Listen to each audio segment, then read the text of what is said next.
The guys talk All-Star Weekend, college hoops, fix the NFL, and pay for their looks. And they also play a game with me. This week on Just Press Play. How many losing seasons does Tom Brady have to have before you can fire him? Well, he's got to have one. He's about to win the MVP. Yeah, he's great. Steph Curry remade with worse hair. Pick on me. It's not an unnecessary roughness. It was a completely necessary roughness. The man rushed for 170 yards is what he got credit for, but he walked and ran a total of like 300 yards.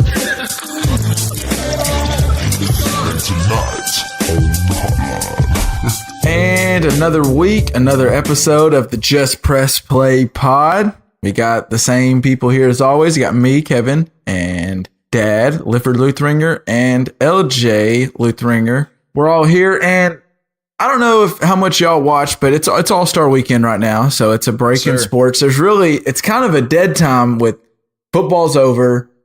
People are trying to bring up baseball. There's a little bit of NASCAR, and then NBA's taking their break. So the only thing to watch sports-wise right now is basketball, college, and NBA. So we'll start with NBA. What did y'all take away from? Is there any big takeaway you had from three-point shootout or dunk contest or celebrity game for that matter? I forgot the three-point shootout existed, so I didn't watch anything about that. And that's a bummer because that's always my favorite thing. Really? That's shocking that would be your favorite.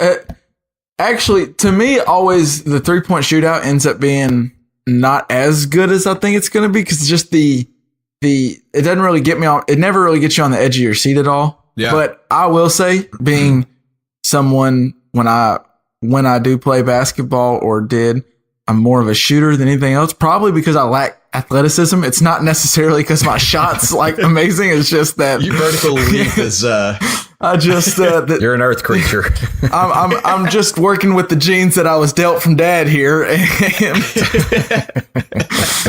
and since he didn't go in there and give me the height when he could have done some DNA stuff, changed my DNA strand, did a Cas9 CRISPR. But to see, I love seeing just a pure stroke, like with Klay Thompson is the first person. He didn't win last night. It was Eric Gordon Eric Gordon won last year, and Devin Booker won with a 28 out of 30. He broke the record, which is insane. Yeah.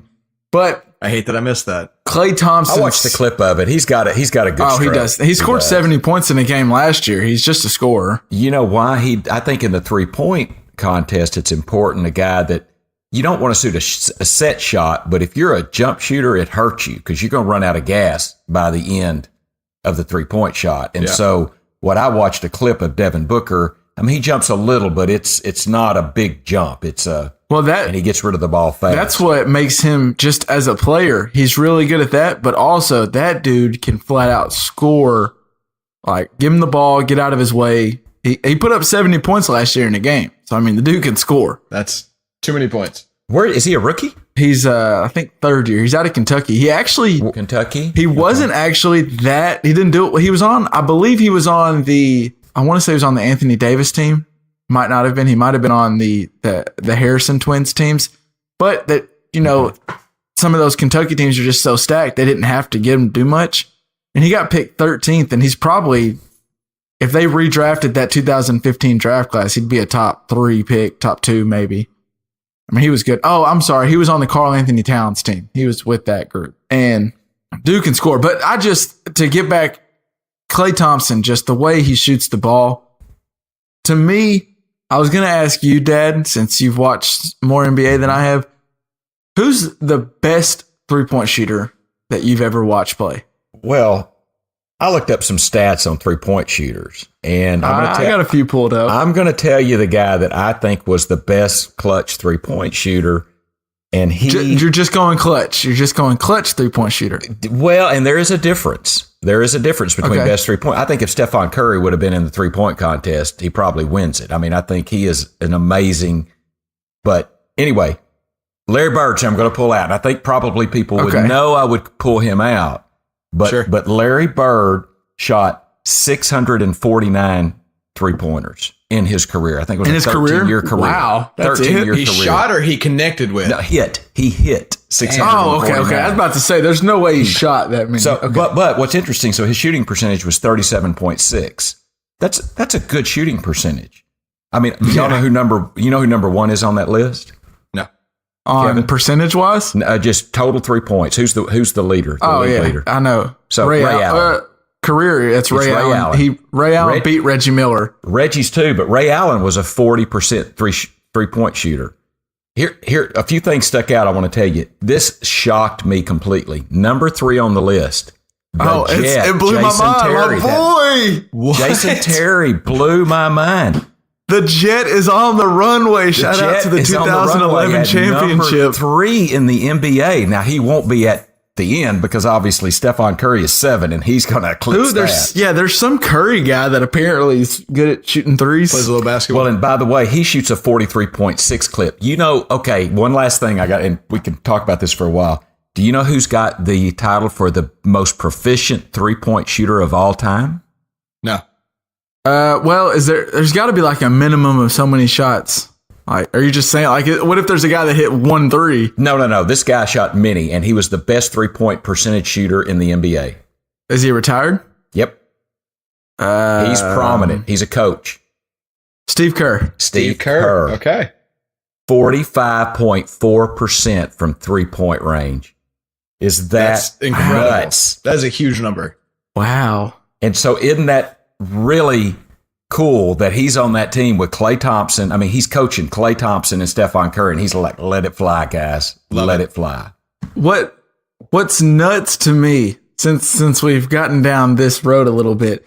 So Reggie Miller, Ray Allen's he's got a little under 3,000 total 3-pointers made. Reggie Miller's 2 with a little over 2,500 3-pointers made. Steph Curry is 7 with just over 2,000 3-pointers made. And let's just to look at how many total games. Ray Allen played 1,300 games. Wow. Steph Curry has played 617 games. Less than half. So I thought, that is insane. So I started looking at Steph Curry just shoots way more than them. On made 3-pointers a game, Ray Allen made 2.3 per game in their career. Reggie Miller made 1.8 per game. Steph Curry makes 3.4 per game. So I mean, he shoots more, but as Dad mentioned earlier, he's hitting them at a high mark. Yeah. He might shoot 10 a game, but he makes 4 to 5 of them. Well, let me tell you this, Kevin. On this list I'm looking at, there are not many players over 40%. One of the others that's over 40% is Stephon's teammate, Klay Thompson, who you just mentioned at 42.3. I wanted to tell you, you may know this, Dad. I'm not sure. I doubt LJ does, but last year, this is why I say Klay Thompson to me, just shooter. I'm not saying he'll create his own shot or he's clutch like Larry Bird. I'm just saying just a shooter. Last year, Klay Thompson scored 60 points in a game. He did this all without playing in the fourth quarter. If you look, that's not even what's impressive about it. What's impressive is he only held the ball total time the ball was in his hand for that entire game that he scored 60 points, 90 seconds. Yeah. He gets it and shoots. He gets it and shoots. He's a shooter.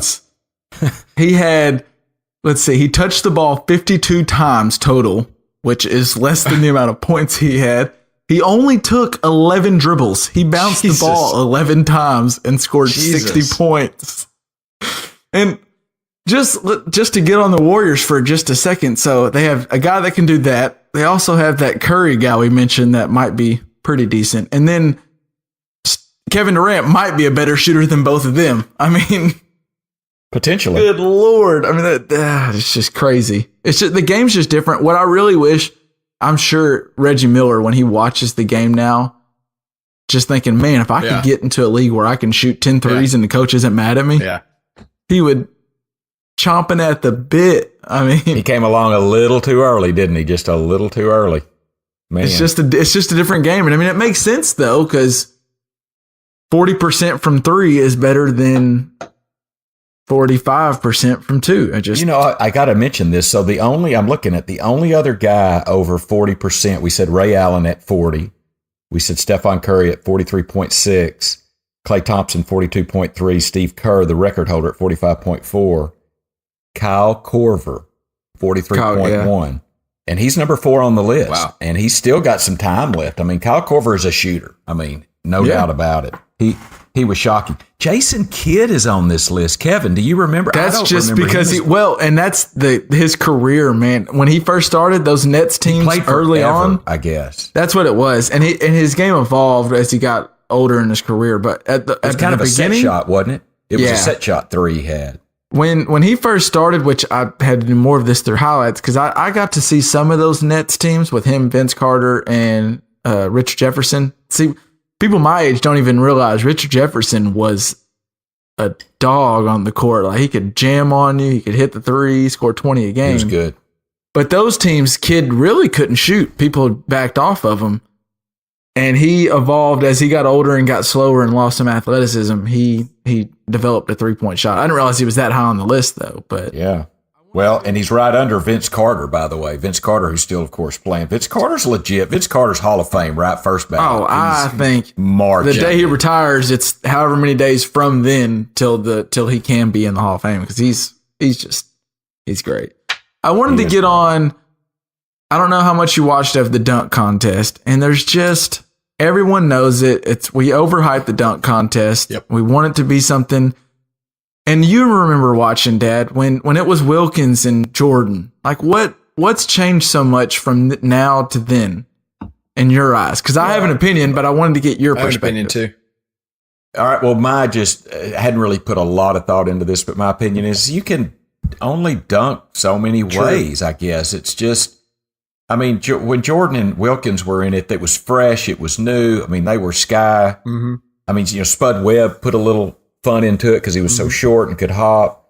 There's just so many, there's so many ways you can dunk. I guess that's my base feeling about it, is why it's not so fun. I don't plan to watch it. I did watch some of the highlights today, and I do have an opinion on who should have won, who didn't, by the way. But I think that's why. You don't have the name people in it, and there's just so many ways you can do it. That's probably a big thing, and I'll let you go. I just want to throw in, like you're saying, Dad, Jordan jumped from the free throw line and dunked. That was obviously blew everyone's mind. Now, if a guy were to go out there and just dunk jumping from the free throw line, we're like, really? Like, you didn't put it behind your back, or you didn't go between the legs? Like, what? Zach LaVine went between the legs from the free throw line. It'd score 35 points if you just did Jordan's dunk. So, LJ, what do you think? What's the issue? My thoughts reflect that a bit, in that, so to do something special, you got to be creative. And so to be creative, you have people doing things like, let me go dunk and I'm going to like bounce the ball off the rim from 3 inches away and then dunk it. Like, there's a lot of things that now that Larry Nance dunk where he caught the ball and tapped it off the backboard and then dunked it, that was pretty impressive. I didn't feel like that did a lot to me, but also the coolest dunk was probably the one where he put on his dad's uniform. I wanted to ask that about Larry Nance Sr. I think that was the coolest one, because that's like both creative and throws back to like when the dunk contest was cool. And I don't know. I thought that was a good dunk. You almost have to throw some nostalgia in there. You can't just. You have to. Yeah. Yes. It's more than just athletic ability. All those guys have athletic ability. You've got to throw something nostalgia and creativity in it, which I believe is what you're saying, LJ. Yeah. The other dunk that surprised me, I think it scored a 50 also, was I don't know if they wheeled out, I just saw the highlights, so I don't know if they wheeled out another backboard or something like that, where he did an off the glass alley-oop off of a smaller goal or something. Another backboard. It's like, and that was Nance did it. That was Donovan Mitchell. He started it out like that. Was that Donovan Mitchell? Yeah. And it was like, I don't know, it was not clever. It had no like extra thought behind it, besides like, let's bounce it off of something else, which everyone's done every dunk contest. Did that get a 52? I think it did. And that wasn't even that impressive to me. Yeah.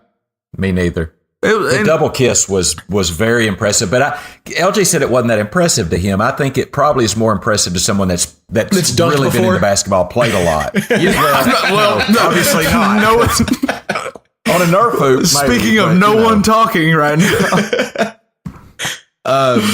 Yeah, you're probably right. Well, shout out to Bates Gym. I could dunk on a 9-foot goal at one time. Well, Kenny Smith even brought it up. He's like, anybody who's played at a gym where there's a wall right there, they've tried to do dunks like that. Like, to me, that's not, I don't know, that wasn't that cool. Yeah. I get the thought, but I thought he was going to maybe dunk twice, like real quick, back to back. I had no idea, but that was weak. I was unimpressed with that. And then I got a 50. I think what makes dunks cool at this point is like the posterization of somebody. Like it's the domination moment. It's not like how cool your dunk was, but it's like, can you jump over somebody or make them back down or something like that? And that's why, like not Vince Carter, Blake Griffin in a game when he dunks all over somebody, it blows your mind. But then if he does that exact same dunk, if he does that same dunk with no one standing there, it's he's athletic. He jumps it.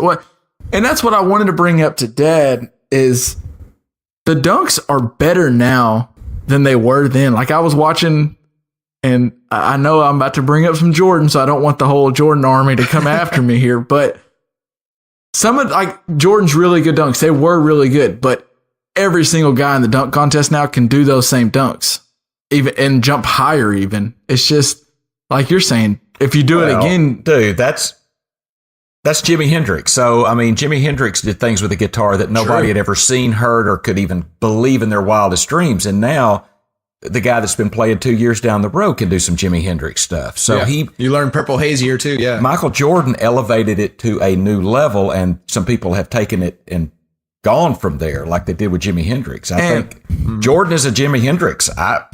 He's a paradigm shift. Jordan's just Jordan, dude. That's a good point.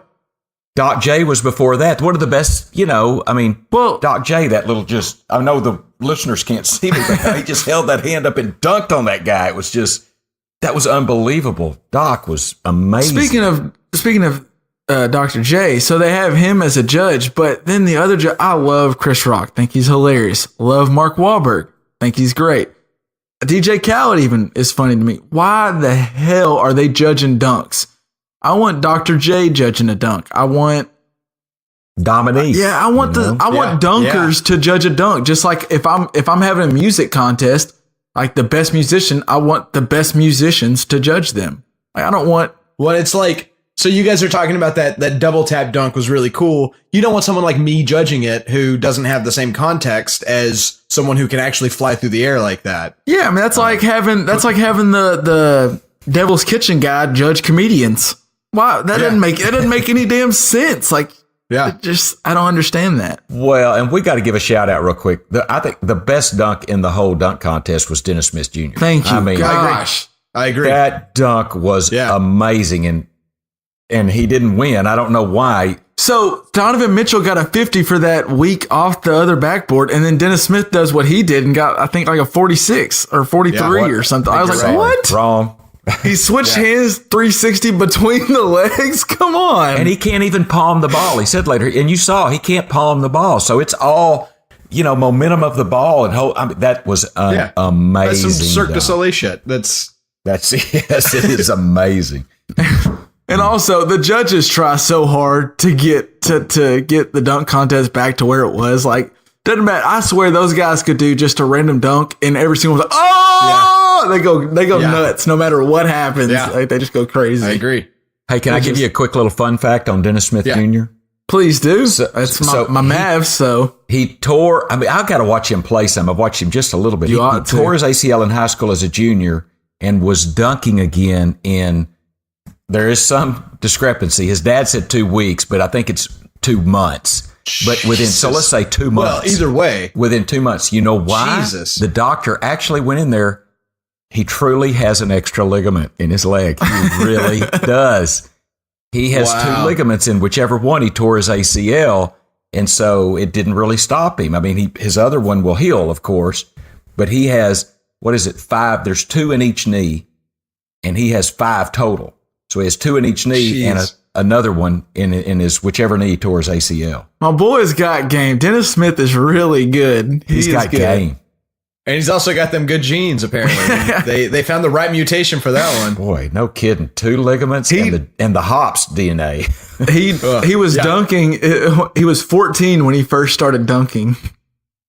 And he's not one of those guys that was like, 14 and 6'4" or something. He's not a tall dude. He's not even that tall now, right? He's tall. He's 6'3". But he's 6'3". But that's like not absurd in NBA That's not numbers. absurdly tall. No. That's also why I don't want to get too deep in this because I know me and Dad can go on this, but I think NBA is the best sport to watch because you don't realize how big those dudes are when you're talking about live, right? Yes, if you're going live, me and Dad got those seats when we saw the Suns play the Mavs, and we were down there, not courtside, but we were really close. Closest we've ever been. 5 rows up, maybe. Yeah. We were close. And Steve Nash, who I want to get to later about something else, but just Steve Nash, who's a guy you think of as a scrawny, small white boy, was broad shoulders, 6'3". Like to us, he would be a big man. Yeah. And on the court, he's a little tiny. And we're just so used to seeing him from that bird's eye view. The NBA is the best sport to watch live. I don't think it's a question to me. And they're the best athletes, I think, overall. I mean, I know that's debatable, but they can run, they can jump, they have hand-eye coordination. I think the NBA player is among the best athletes. Yeah, I think I've got debates for both of you, but on both of those points, yeah, that's right near the cream of the crop. Oh, real quick, most clutch three-point shooter. I did have to mention this, and I know, Kevin, you're going to back me up. LJ, you might. Robert Horry. Robert, big shot, Rob. Oh, yeah. Oh, my God, did he hit some big three-pointers. I was shocked. So I was shocked to hear you. Now, Larry Bird, clutch, yes. I'm not denying that whatsoever. But clutch three-pointers, like Reggie Miller, to me, is over Bird. I don't. What he did at the Knicks, I mean, the 30 for 30 where he told Spike Lee to, I don't want to, what he signaled to Spike Lee. That game. I was watching Were you really? that game. Oh my God. I would lose my shit if I got to watch that. It was. And I mean, Spike Lee's right there courtside being Spike Lee. You know, I like Spike Lee, but sometimes he's a little annoying, but he was being Spike Lee and Reggie Miller was just setting him up and throwing him down, man. He was he scored what, 9 points in 8 seconds or something? Oh, it was unbelievable. And he's got that weird shot. I mean, it's not a beautiful shot, but it worked. That was so. Real quick, Kobe's been doing a bunch of things where he's been talking just to media. And now that he's retired, and he's going to have a TV show or something soon because he's so fascinating to listen to. When he was, I think it was, he was saying in 02, I think, or 03. It was after they already won one championship. It was the off season. He was down. He's obviously in his LA, and Reggie Miller was back at UCLA doing some camps. And Kobe wanted to play. This is how people like Kobe and Jordan are just wired differently. In the middle of the off season, Kobe challenged Reggie Miller to 1-on-1. He wanted to play him just mano-a-mano, 1-on-1, because he said that Reggie Miller had a good team that year with the Pacers, and he thought we could really see these guys in the playoffs and have some trouble. I want to know if we get down to fourth quarter, he's guarding me, what he's vulnerable at, how I can score on him, or how he tries to score. And he said he used ulterior motive. And they played each other in the finals that year, and he was like, "We got an ISO situation, and I know what his go-to move is because we got like that's just they think differently than the normal human being. That's what makes Kobe and Jordan. That's cool. An interesting story. I like that. Yeah. If you see Kobe talking on TV, listen, because every time he opens his mouth, it's interesting. If it's about basketball, I don't know. He might. I don't know how interesting it is if he talks about other things, but we're talking some basketball here, and I wanted to get into a little college basketball because this is the time of year. I think this weekend or maybe last weekend, sometime around this area is where you start going, especially the people that really like March Madness. You start realizing, wow, I don't know enough. I need to start really watching my hoops to figure out who I like for the tournament, who I don't. Because, I mean, everybody's filling out a bracket. And this year, I think we have the chance to have the best tournament in a long time because there's no just one team that's really good or 4 teams really good. From 1 to 20, they're all near the same. Yeah. And so I think we have the makings for a really good tournament. And obviously the guy that's making heads turn is Trae Young over at Oklahoma. And I was just curious, what's your thoughts on Trae Young, Dad?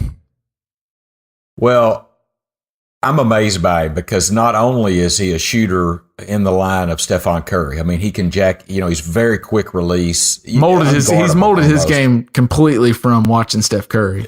And that's not a bad person to mold after. No doubt. But he's got such a quick release, but he is an assist guy. I mean, if you're open, he will get you the ball. He set record for assists as well as points.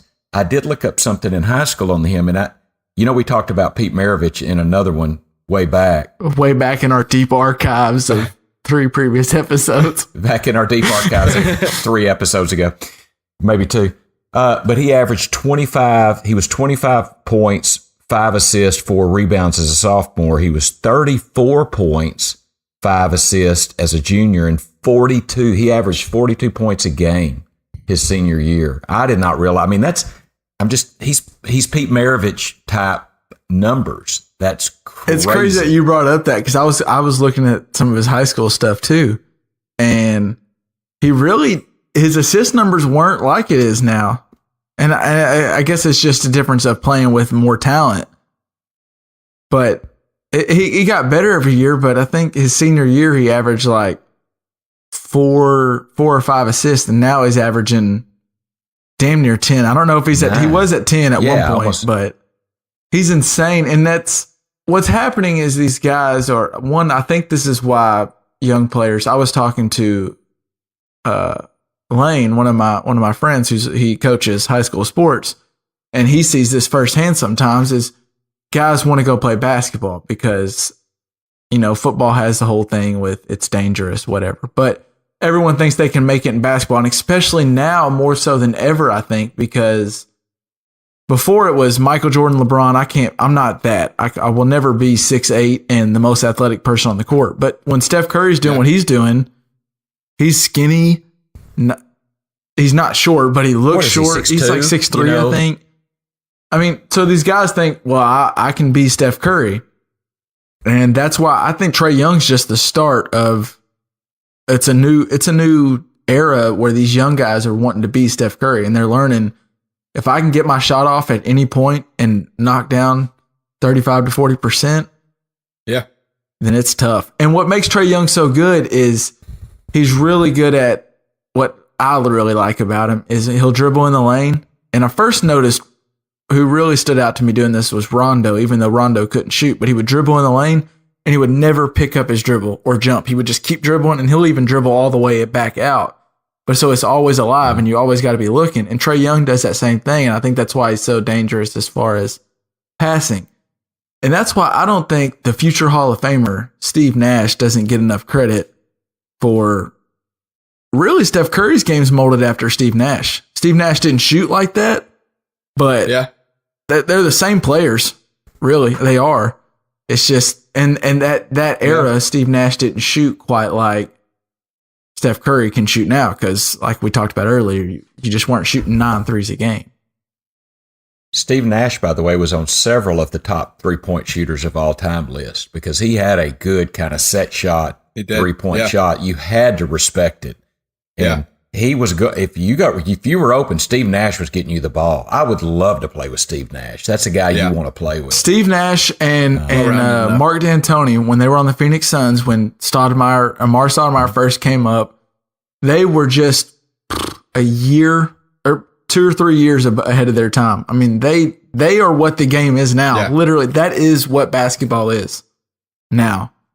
And I just don't think Steve Nash gets the credit that he deserves for how amazing that dude. He wasn't guarding everybody. He's not the best defender at all, but that dude was he had every. But he played offensive basketball. Oh, he had everything offensively. I mean, he could pass, shoot, he was just great. And he was bigger and stronger than, like I say, when we saw that game. I mean, you wouldn't want to meet him in a back alley and piss him off. He's a pretty good sized fella. All of a sudden, that little bitty guy that had his nose bloodied up in the Spurs series, that's a 6'3" guy with wide shoulders. That's not just a little.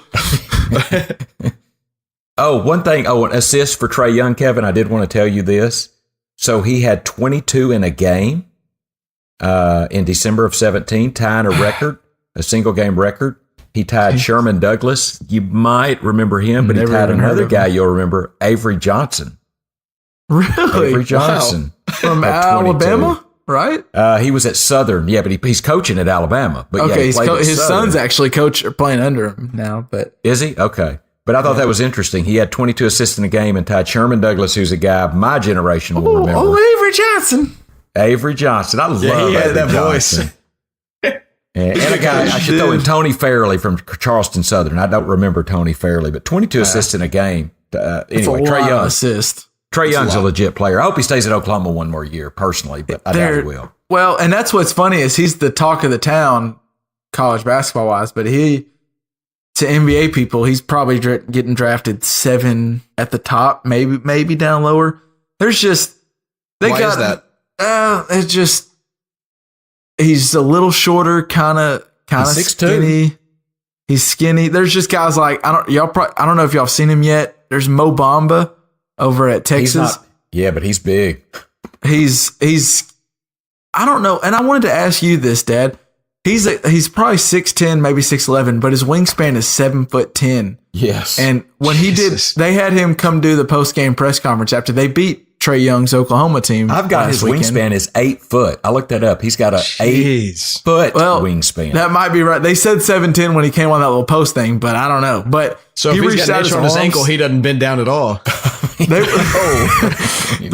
were filming, so it was him, Dickie V, and Dan Schulman, maybe. I'm not sure who the other person was, but they brought him on to come talk to him and after the game. And they said, "Hey, Mo, can you reach your arms out? We just want to show the viewers how long." His fingertips were off the screen. You couldn't see him. The camera couldn't get it. Couldn't pan it in. Huh? And it's guys like, I was wondering, so Anthony Davis was like that. Karl Anthony Towns had long arms and Kevin Durant has long arms. Was it always? I feel like now more so than ever, these guys have long arms and they're just longer than they were. In the chicken, man. That's what it is. It's the hormones in the chicken. Is it an evolution thing? Like, are we just getting?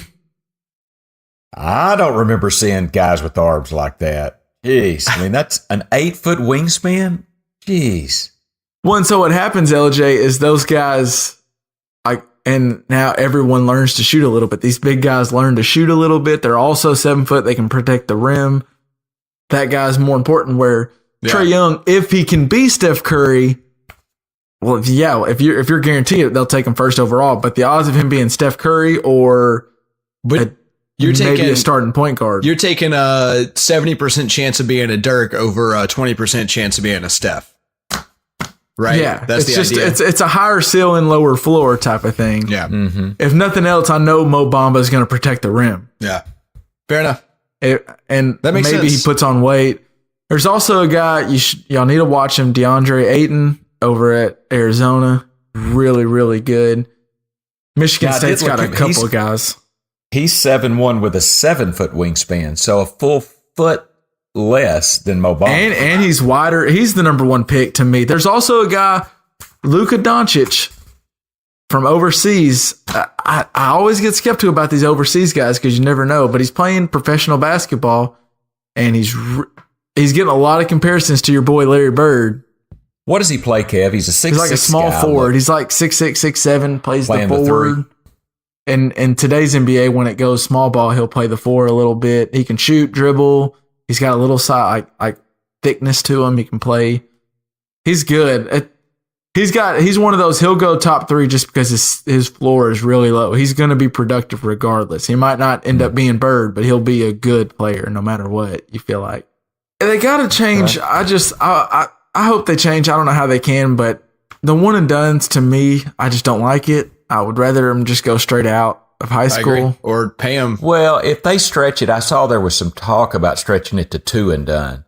And if they do that, and I did read an article on this, and I can't remember the guy's name, but I do think that'll hurt NCAA basketball because if you've got to play 2 years, the chances of getting hurt are double. Go overseas. You're going to go overseas or you're going to go to the NBA. You're going to do something. You can't go 2 and done. I think if you're good enough to play out of high school, get them some good counseling, but let them go. If you're that good, you ought to be able to play and make money at it. I agree with that 100%. If someone's willing to pay you, then you should go get paid. I mean, that's just the if name that's of the what game. you want to do. I would hope if like I was that great at basketball, I love college basketball. It's my favorite sport on earth.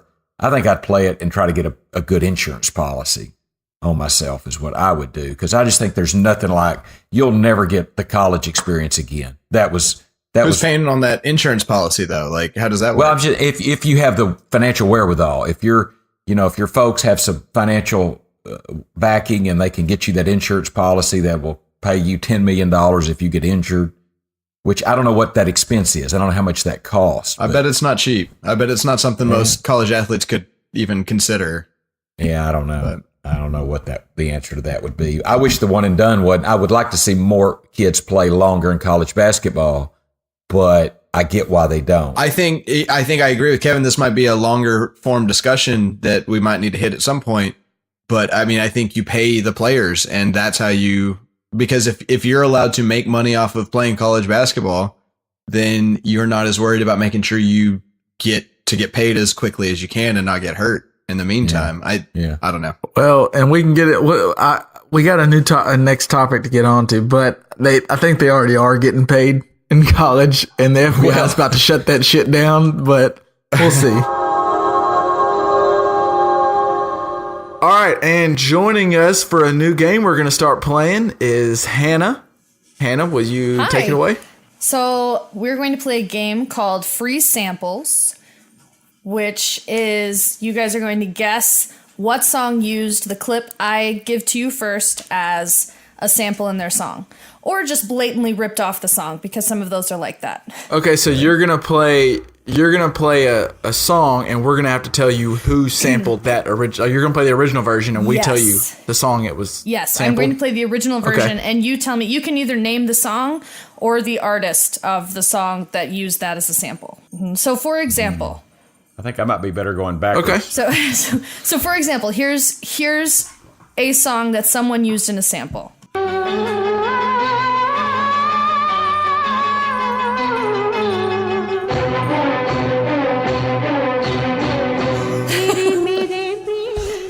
So, okay. Now you tell me what song has used that in a sample. I know it. Yes. Do you know it, Dad? Well, no, I don't know it. So a quick explanation to the viewers. It's going to be me and Dad against LJ. Yeah, the visual to the podcast listeners. Wow. It's going to be so me and Dad have a chance to answer it. Yes. And we can play it twice, and then we give it over to LJ, correct? Yes. You'll have 20 seconds to answer. And you get 1 point for getting the song or the artist correct. And then if you can tell me the original song that the sample is from, like the first one I have you listen to, then you get a bonus point. Okay, so can we play that first song again? Absolutely.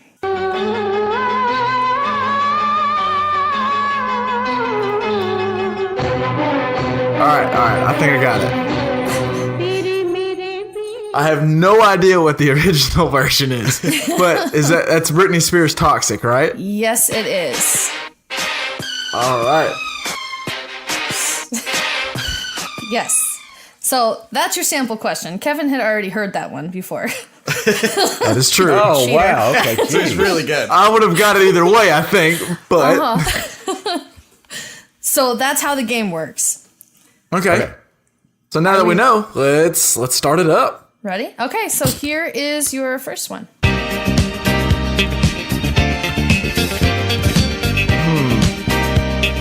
Do you have any clue? I think I know that one. Okay, it sounds she played familiar, but I don't think I know it. I mean, that's Patrice Rush and Forget Me Nots, isn't it? No? No, it is Oh, not. but you're close. You're close, yeah. Oh, So do you know which Dang. song sampled this song, though? Can you hear it? Well, I thought it was part of Men in Black, but I thought you did the different the different portion of the song. Men I in know Black, this one you're then. close. Men in Black is a close, All right, yeah. don't give him too many hints. I gotta give a turn. Sorry. can we get one more go at it? Yeah, one more listen. Here you go. Yeah. Getting jiggy with it. What was that? Getting jiggy with it. There you go. Getting jiggy with it. Yes. There we go. Yes, so here is, yeah.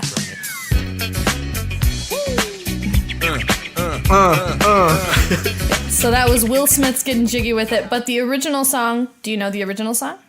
Can you play a little more of it? I bet I could get it if you played more. No, she can't Oh, play I can't more play of it. more. Chic. Is it Chic? No, it's Sister Sledge. He's the greatest dancer. Oh, wow. Never would have gotten that. Not even. Okay, was Nile Rodgers involved in it? Nile Rodgers was from Chic. I might have get some bonus points for... No, I think it's just Look at Sister it. Sledge. I think Nile Rodgers had something to do with it, maybe. I'll look it up for next time and give you an extra Look it up. bonus Give me a half a point. bonus I point. will. Yeah. All right. Are we ready for the next All right. one? I think we're ready. I'm Okay. ready. I'm on edge. Ready.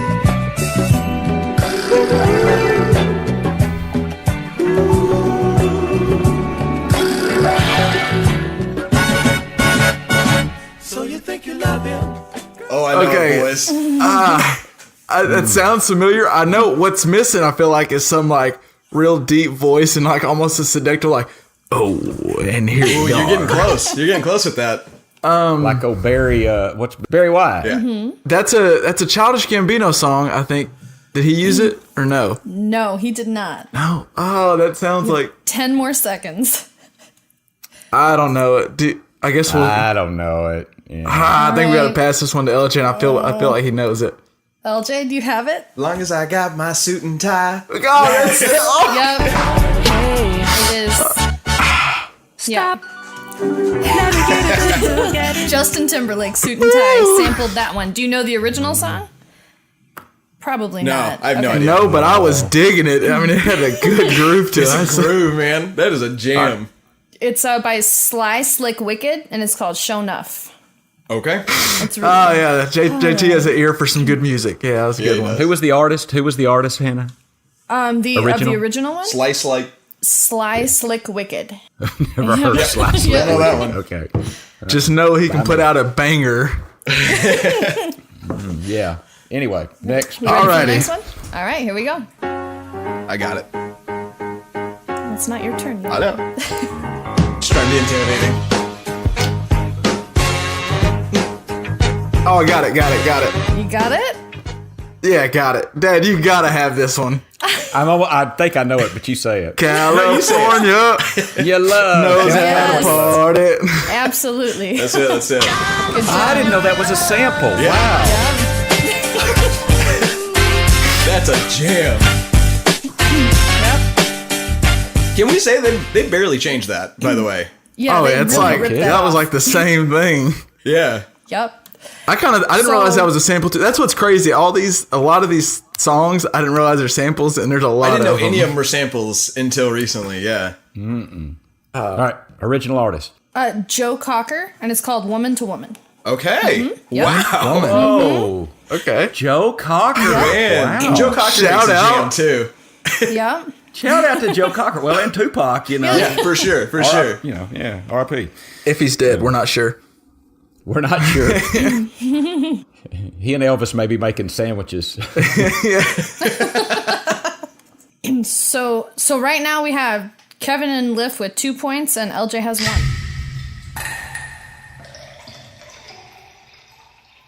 I don't know about you two guys, but the other night I woke up and I was I was itching all over and I didn't know what was going on with me, and I realized I haven't got to watch a football game in a while. And I'm just having withdrawals. Oh, God. I was thinking something else. I'm glad it was that. I'm having a little. Fort Smith's tough living. Jeez. I'm having some football withdrawals, and I hear through the grapevine that LJ's got a way to fix at least one issue that we have in football. So LJ, I'm just going to toss the ball over in your court and tell us what you got. All right. So I think we should abolish the kickoff entirely. There should be no kickoff in football whatsoever. I'm anxious to hear this. Agree or disagree?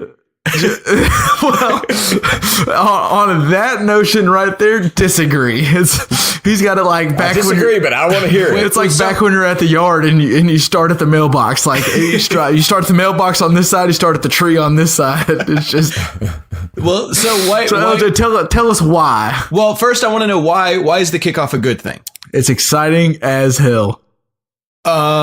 Name your favorite kickoff return of all time, and there are only 2 answers. Fulton Walker in the Super Bowl. Fulton Walker in the Super Bowl, the first kickoff of the game. He was the Miami Dolphins. I can't. Okay, tell you I don't which know that one. I know Devin Hester's is basically the same thing. Devin Hester did And the then- opening kickoff against the Colts, Bears, yeah. Okay. or against the Colts, And then the Bears. only other one that I think is worth a damn No, is shut your Dan mouth. Connolly's return for what 45 Yes, well, yards. okay.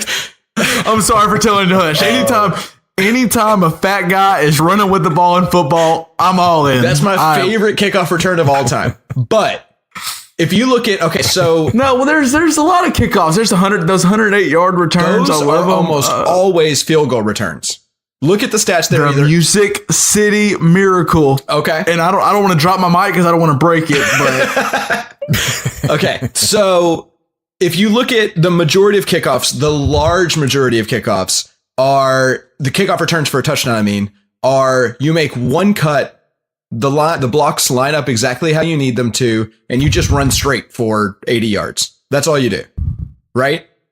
Whereas the average punt, unless they got Pat McAfee back there and he will level somebody. He'll try to tear you up. But the average punt return for a touchdown, on the other hand, is about making moves, is about opening up holes, is about deception.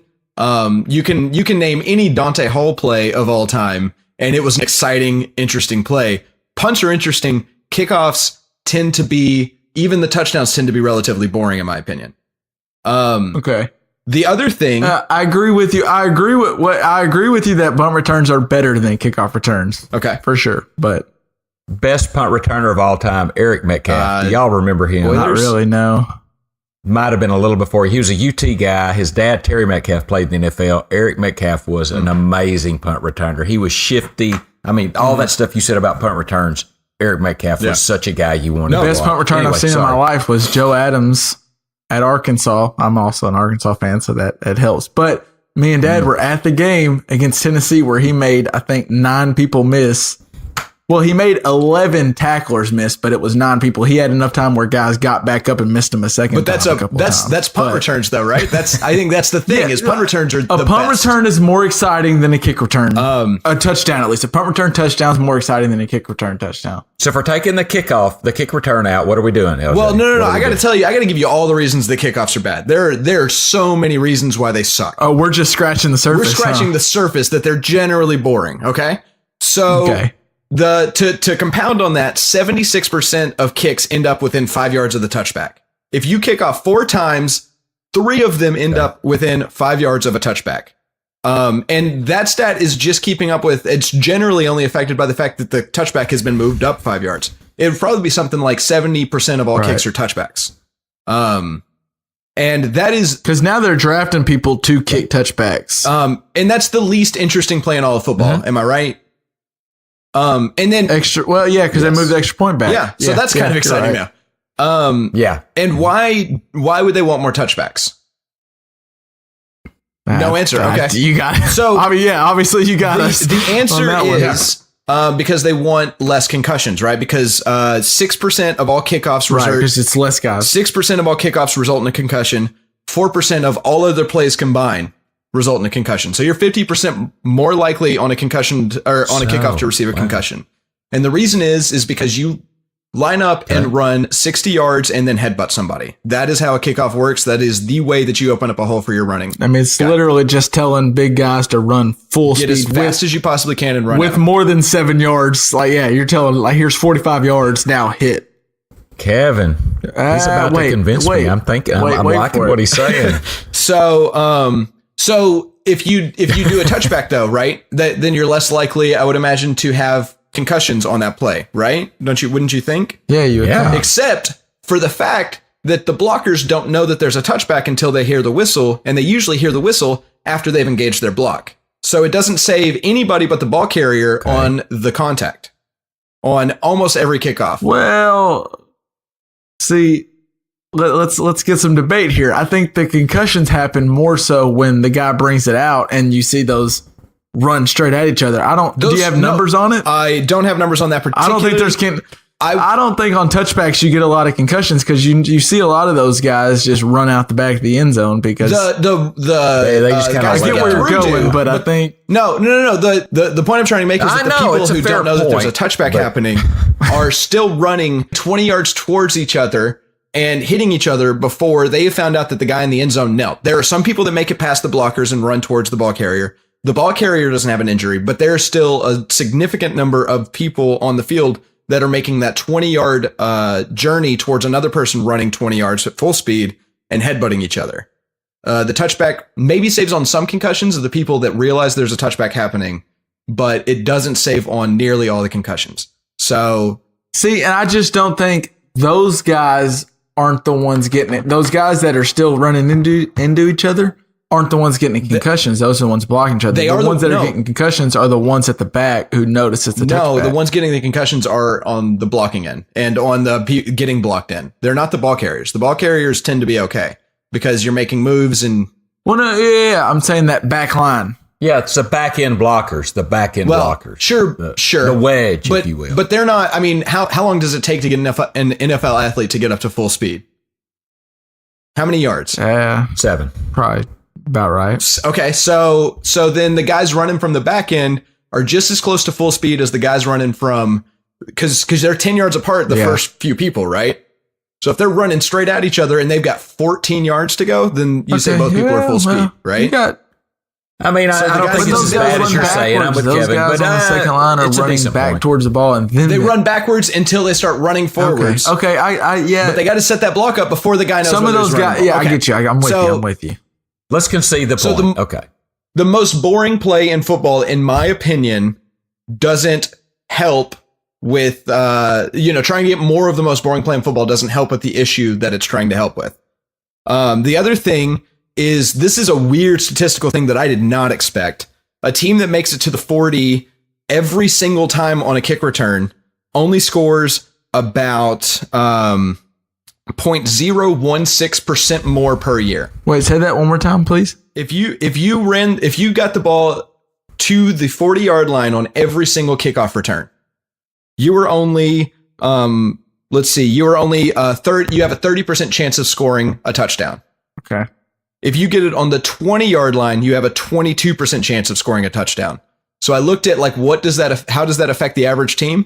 I think that's something like 20 points per year. It's 0.016 more points per year for that team. So if you got it to the 40 every single time, which only happens 2.6% of the time. So if you do something every single time that only other teams get to do 3 times out of 100, then that only affects your score by 0.016%. So even a really good kickoff return doesn't help you on your chance of scoring on your offensive touchdown. Okay.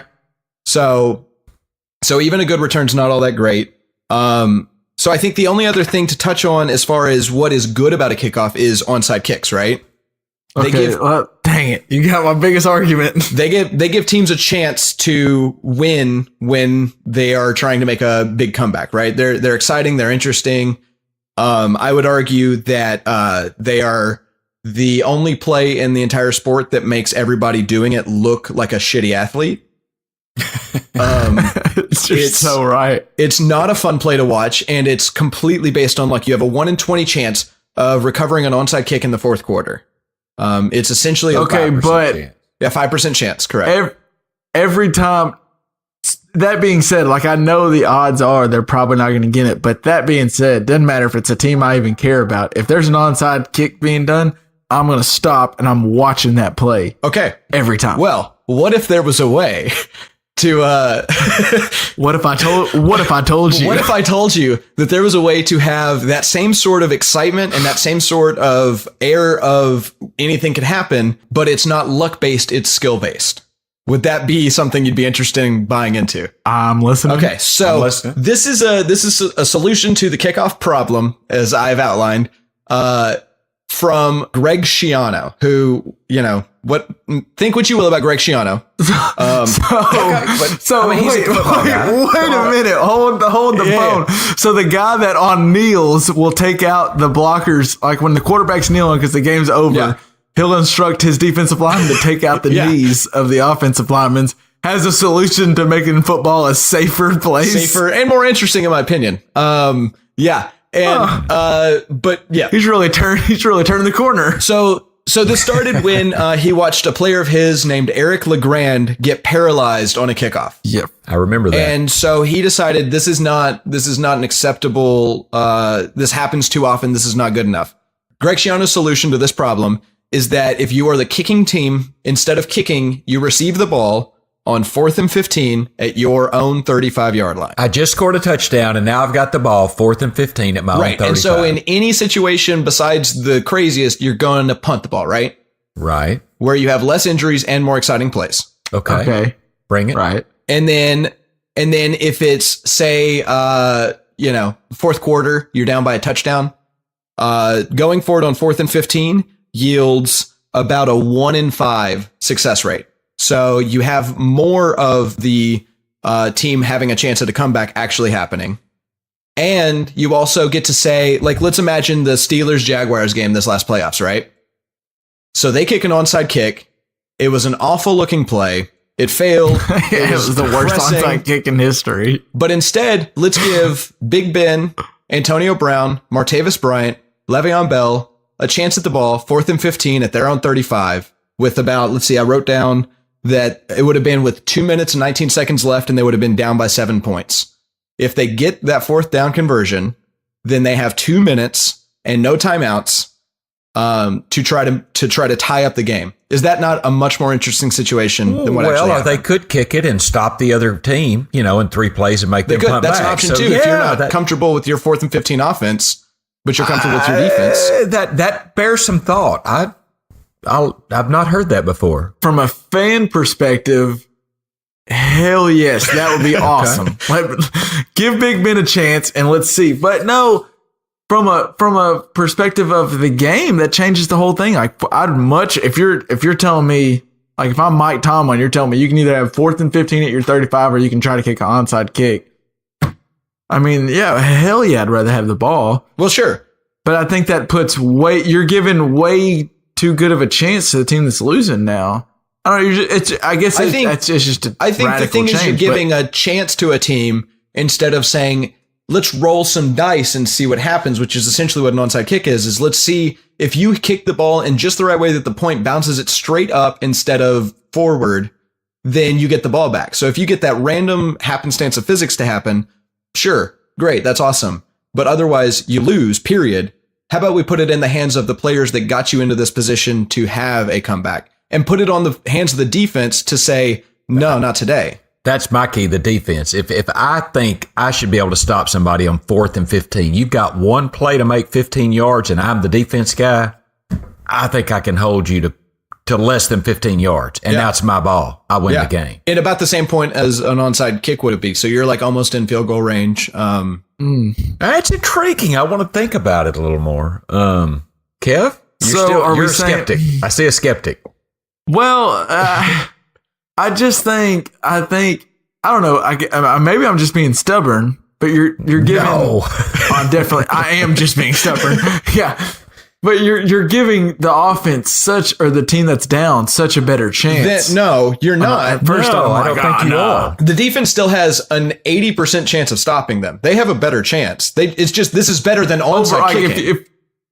If you take all of the odds, yes, but if I'm the defense and I got to give Tom Brady a 4th and 15, I'm shitting my britches right now. I mean, I think that's football, though, right? I mean, you'd rather take Gostkowski doing an onside kick than Tom Brady. No, football is an onside kick. No, I think football is about having the better team win, and the better team doesn't depend on a dice roll that has a 5% chance of coming up in their favor to win games.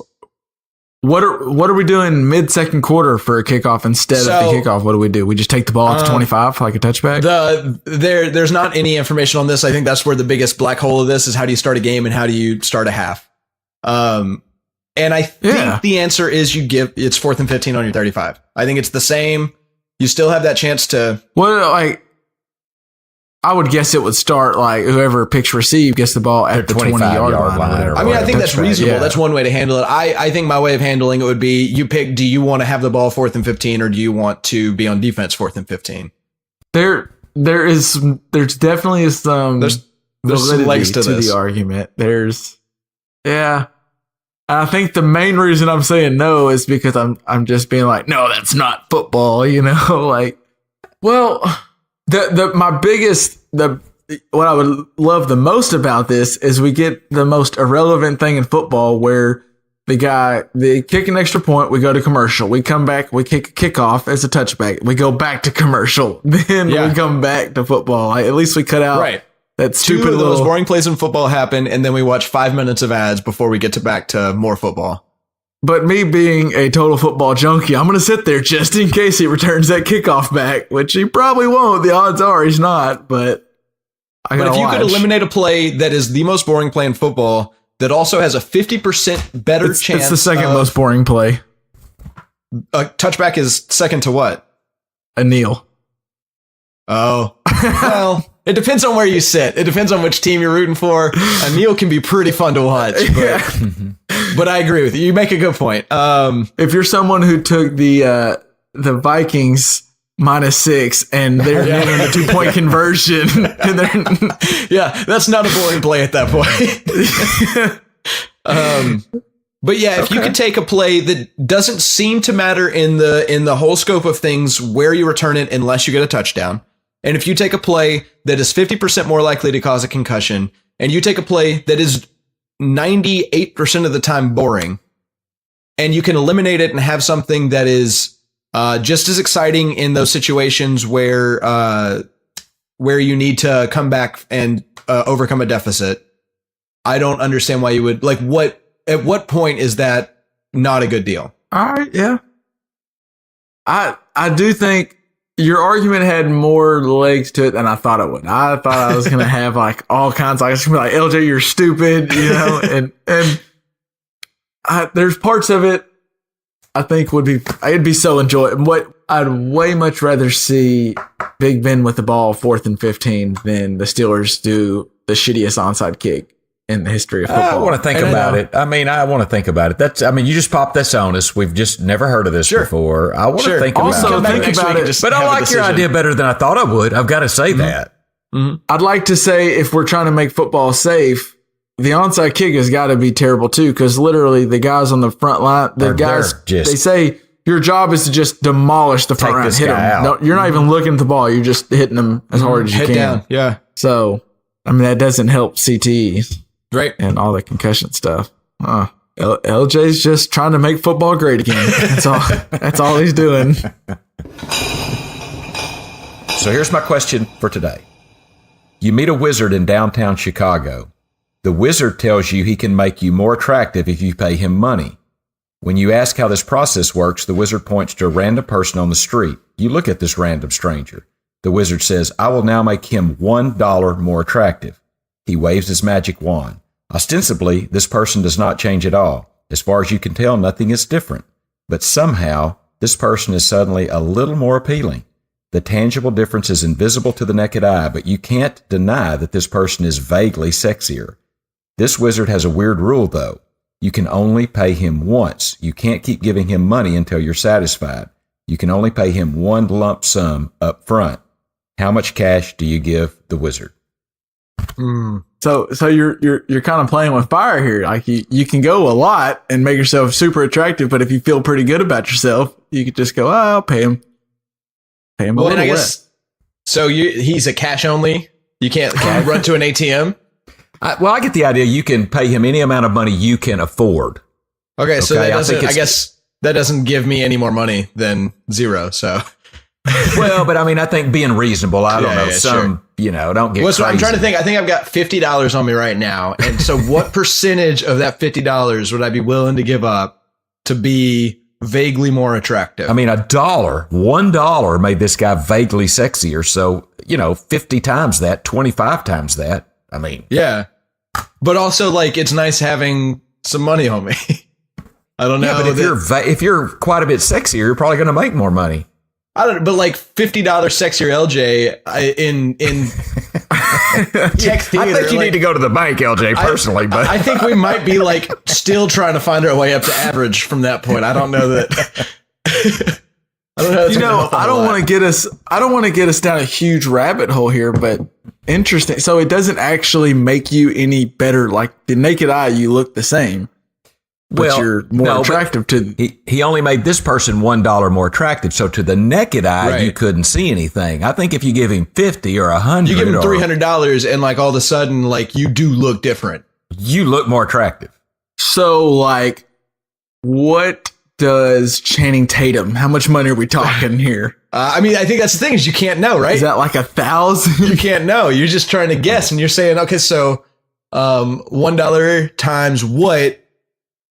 1 over vaguely attractive equals what over Channing Tatum, right? That's kind of the game here. I'd like to go to the wizard and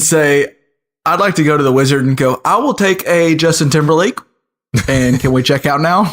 I think. Well, but you don't know how much that costs. Yeah. So that's what I think. That's what LJ's really, saying. if you look at it mathematically, then you have to take Justin Timberlake divided by vaguely attractive, and then that's how much money you have to give him. So however you can enumerate those two things, that's how you cross multiply and divide that ratio. I don't think Justin Timberlake is the most attractive man. Well, no, that's what Kevin just threw out there, right? Okay, I'm sorry, I missed it. You wouldn't be happy to look like Justin Timberlake though. He's only a touch more attractive than me, so that's what I'm saying. That's just that's like $1.50 for me. $1.50. Damn. Like, I want the Justin Timberlake special. You got change for a $2 bill? Well, you've been sipping on that confidence juice tonight. All right. I mean, I think, okay, so if I got 50 on me, I think I would drop 40 just to see. I can make $40 back. That's not that big of a deal. I can still go get lunch later. I think that's what I'm doing. I don't think I'm going to the ATM though. Like, I don't think it's worth a trip to the bank to try to, pull out. Like, if I could pull out like $300, I'd still, whatever's on me is how I deal with it. Hey, Kev, we ought to ask Hannah. Hannah might have a how much would you spend if you could make LJ more attractive? Yeah. How much we got in the bank, LJ? What was my last paycheck? How much we got left on the credit card? Yeah, we should ask our significant others on this.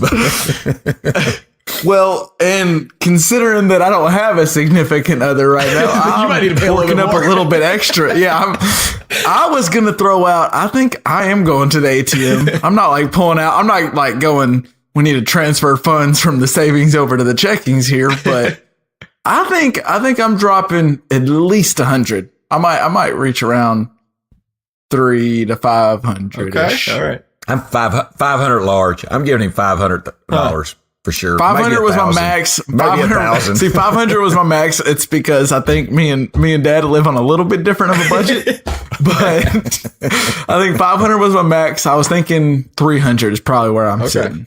Well, if I could be 500 times better than vaguely sexier, I mean, probably I'd have to beat him off with a stick. So that'd be probably okay. be enough. Any more than that, it'd be a hassle. It'd be a pain, to live right? with. It would be just too much. It'd be that's what I'm saying. $50 would be too much. Like, let's stick with the 40.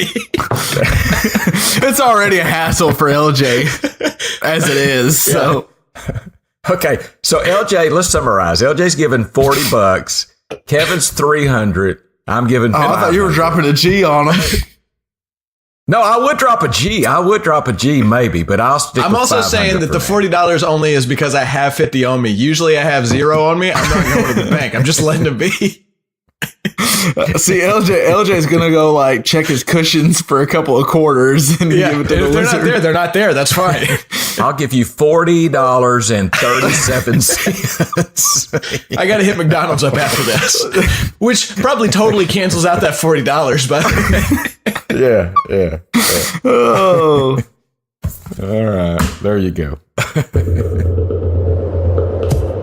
And that's going to wrap up this week's Just Press Play podcast. We encourage you, as always, to go find us on Twitter at JPP Podcast, as well as on Facebook at Just Press Play Pod. Go like us, follow us, and let us know if LJ's kickoff rule is absolute nonsense and that there's no way we should abolish the kickoff. Or if you like what LJ presents to it, let us know if you think I was right on the most clutch three-point shooter or best shooter of all time, or if Dad was right on the most clutch shooter of all time. And anything we missed, leave a review on iTunes, on the Apple Podcast app. If it's a good review, we will read it on the air and respond to whatever it is you have to say. We want to talk to you. We want to interact with our followers and our listeners. And no matter what you do, just press play. For LJ Luthringer, Lifford Luthringer, and myself, Kevin Luthringer, peace out.